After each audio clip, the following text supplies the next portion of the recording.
निश्चित रूप से वो एक भगवान के रूप में हम लोगों के सामने आए, जिसके कारण हम लाखों करोड़ों लोगों की जान बचा सके हैं।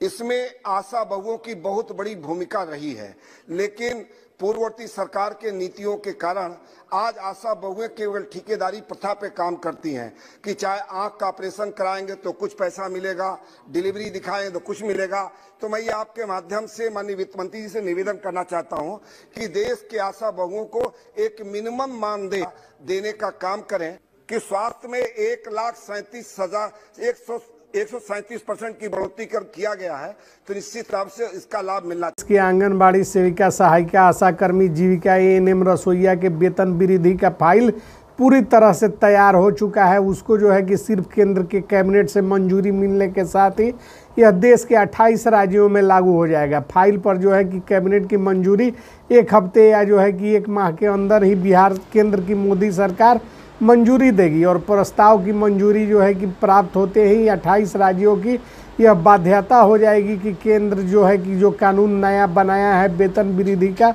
उसको देश के अलग अलग राज्यों में एक समान जो है कि लागू कर और जो है कि आंगनबाड़ी सेविका, सहायिका, आशा कर्मी, जीविका, एएनएम, रसोईया का वेतन वृद्धि किया जाए। आपको बताते चले कि आंगनबाड़ी सेविका, सहायिका, आशा कर्मी, जीविका, रसोईया, एएनएम के वेतन वृद्धि को लेकर वित्त विभाग ने सचिवालय डिपार्टमेंट में प्रधानमंत्री मोदी के केंद्रीय कैबिनेट सेक्रेटेरिएट डिपार्टमेंट को पत्र लिखकर स्पष्ट कर दिया है कि जो आंगनबाड़ी सेविका, सहायिका, आशा कर्मी, जीविका, रसोईया आदि का मानदेय जो है कि 2 हफ्तों के अंदर निश्चित रूप से वृद्धि कर दिया जाए और जो है कि इसके लिए अधिक विलंब का कोई कतिपय कारण प्रतीत नहीं होता है। वित्त विभाग के पत्र के आलोक में जो है कि केंद्रीय मुख्य सचिव जोरावर सिंह चौधरी ने बताया कि आंगनबाड़ी सेविका, सहायिका, आशा कर्मी, जीविका एवं रसोईया आदि के वेतन वृद्धि को लेकर विभाग द्वारा जारी पत्र काफ़ी महत्वपूर्ण है। इस पत्र के आलोक में केंद्रीय कैबिनेट की बैठक की एक दिन पहले जो है कि सारे फाइल केंद्रीय कैबिनेट डिपार्टमेंट को प्रस्तुत किए जाने चाहिए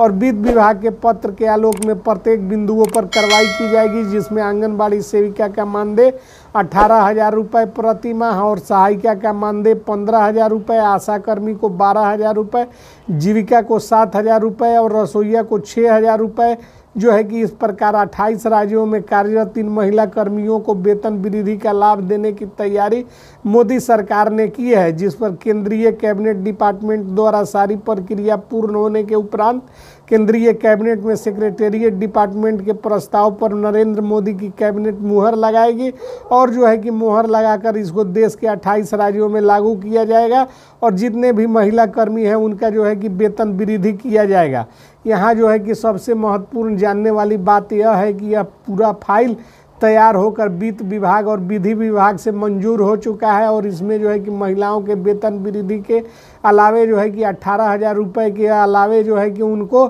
कर्मचारी भविष्य निधि, ईपीएफ, ईएसआई की राशि, यात्रा भत्ता, मेडिकल खर्च, आवास भाड़ा और जो है कि टेलीफोन खर्च सहित तमाम जो है कि कुछ इंक्लूडेड भत्ते जो अन्य कर्मियों को दिए जाते हैं उसको शामिल किया गया है और यह सारी कार्रवाई का टाइमलाइन जो है कि डेडलाइन तय कर दिया गया है, जिसके अंतर्गत इन महिलाओं का वेतन वृद्धि करने की प्रक्रिया को अब अंतिम रूप दिया जा रहा है और इस पर जो है कि केंद्र की कैबिनेट की मुहर लगते ही यह देश के 28 राज्यों के लिए प्रभावी हो जाएगा और तमाम महिला कर्मी जो वर्षों से आंदोलन करती आ रही थी, अल्प मानदेय की शिकायत करती आ रही थी, महिलाओं का कहना था कि इतने महत्वपूर्ण कार्यों को अंजाम देने के बाद भी उनको जो मानदेय दिया जाता है उससे उनका घर और परिवार चलाना असंभव है और इस महंगाई के दौर में महिलाओं को काफ़ी कठिनाई का सामना करना पड़ रहा था और इसी को लेकर महिलाएं जो है कि राज्य से लेकर केंद्र तक आंदोलित थी और लगातार आंदोलन के माध्यम से अपने वेतन वृद्धि को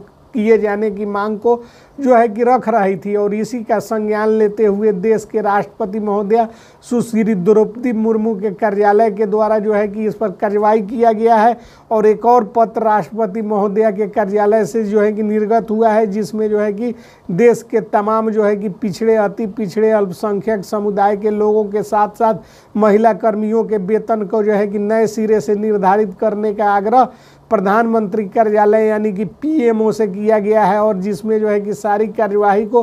पूर्णकृत कार्यवाही से राष्ट्रपति कार्यालय को अवगत कराने का निर्देश भी जारी किया गया है। इन तमाम पत्रों के आलोक में जो है कि केंद्र की मोदी सरकार जो है कि काफ़ी दबाव महसूस कर रही थी। वहीं विगत 12 मार्च 2024 को जो है कि सुप्रीम कोर्ट ने फैसला दे रखा है कि जो कर्मी लगातार जो है कि साल के 12 महीने कार्य करते हैं, जिनका जो है कि 12 महीने का कार्य का जो है कि उपस्थिति विवरणी लिया जाता है, जिनका जो है कि अटेंडेंस बनता है, उन तमाम महिला कर्मियों को जो है कि राजकर्मी घोषित करने की दिशा में प्रधानमंत्री को कार्यवाही करना चाहिए। और इन तमाम आदेशों और दिशा निर्देशों के आलोक में पीएमओ काफ़ी दबाव महसूस कर रहा था और उसी के आलोक में जो है कि पीएमओ ने सफल कदम उठाते हुए जो है कि केंद्रीय कैबिनेट डिपार्टमेंट के प्रस्ताव पर कैबिनेट में मुहर लगाने का फैसला लिया है। और इस पर जो है कि बहुत जल्द ही केंद्र की मोदी सरकार फैसला लेने जा रही है और इसका डेडलाइन भी तय है। और उस निर्धारित समय सीमा के अंदर जो है कि देश के तमाम महिला कर्मियों को वेतन वृद्धि के साथ साथ तमाम तरह के भत्ते वगैरह का लाभ भी देने की बात प्रकाश में आ रही है। केंद्रीय कैबिनेट में एक बार जो है कि फाइल पहुंचते ही मुहर लगेगा और इसके लिए जो है कि वेतनमान, सैलरी, ग्रेड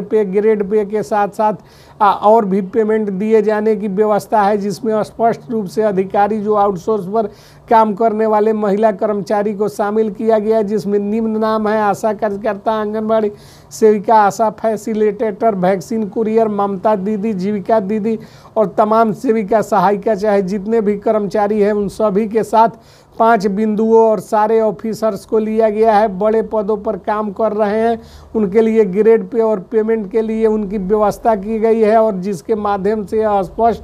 किया गया है कि medical officer, MBBS, medical, AYUSH, dental surgeon, Sanjeevani, community health officers के साथ साथ 51 कैडर भी लिए हैं जो पेमेंट किए गए हैं। उसके माध्यम से तमाम उम्र की महिला कर्मचारियों को जो है कि ग्रेड पे 1300 से लेकर 2800 में रखा गया है और एंट्री पर अलग से ग्रेड पे जो यानी कि पेमेंट में जो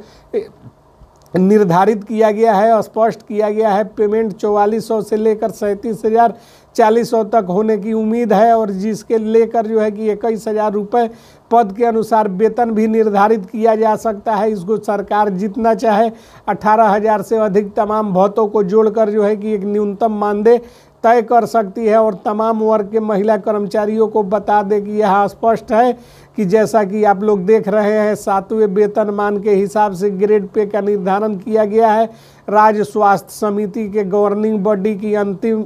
जो कह सकते हैं तत्काल बैठक के अनुसार लिए गए निर्णय के आलोक में केंद्र की मोदी कैबिनेट अब इस पर मुहर लगाने जा रही है और उसके साथ ही तमाम महिला कर्मियों को बड़े बड़े तोहफे मिल सकते हैं। निर्धारित